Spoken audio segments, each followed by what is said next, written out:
हे पार्थ, जो कर्मयोगी होते हैं वो आसक्ति छोड़कर कर्म की सफलता और विफलता में समबुद्धि से काम लेकर योग द्वारा परमात्मा पर आस्था रखकर कर्म करते हैं। इसे ही समत्व योगा कहते हैं।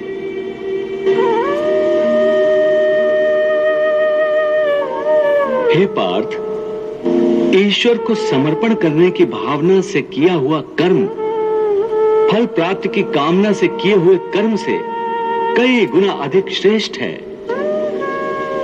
ज्ञानी पुरुष कर्म फल की आशा किए बिना समबुद्धि योग द्वारा कर्म करते हैं और पाप पुण्य आदि भावनाओं से मुक्ति पाते हैं।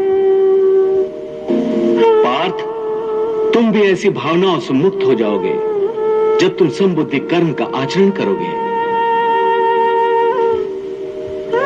योगस्था कुरु कर्माणि संगम त्यक्त्वा धनंजय। पार्थ, एक बात ध्यान में रखो, फल की वासना से फल पर ही दृष्टि रखकर कर्म करने वाला सकाम मनुष्य उत्तम कर्म करने पर भी कर्मयोगी नहीं हो सकता। ऐसे मनुष्य को ख्याति आदि लाभ प्राप्त हो सकते हैं, किंतु उसे परमात्मा और शांति प्राप्त नहीं हो सकती।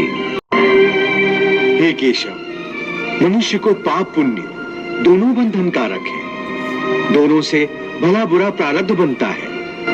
प्रायश्चित द्वारा पाप से मनुष्य मुक्त हो सकता है, परंतु पुण्य से वो मुक्त कैसे होगा? हे अर्जुन, पाप पुण्य, सुख दुख, यश अपयश आदि भावनाएं साधारण मनुष्य के लिए हैं, परंतु जो कर्मयोगी होते हैं वो इन भावनाओं से मुक्त होते हैं, आलिप्त होते हैं।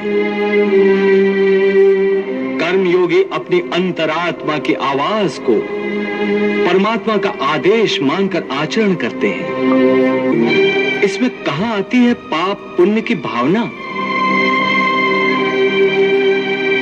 हे पार्थ, यदि तुम मोह के अधीन हो गए हो तो निष्काम कर्मयोग कैसे अपनाओगे? तुम्हारी बुद्धि पर जो मोह के अंधकार का पटल छा गया है उसे ज्ञान के प्रकाश से हटा दो और अपनी बुद्धि को मोह के दलदल से बाहर निकालो। हे पार्थ, हे पार्थ, मोह बुद्धि का अज्ञान होता है और इसी अज्ञान के कारण मनुष्य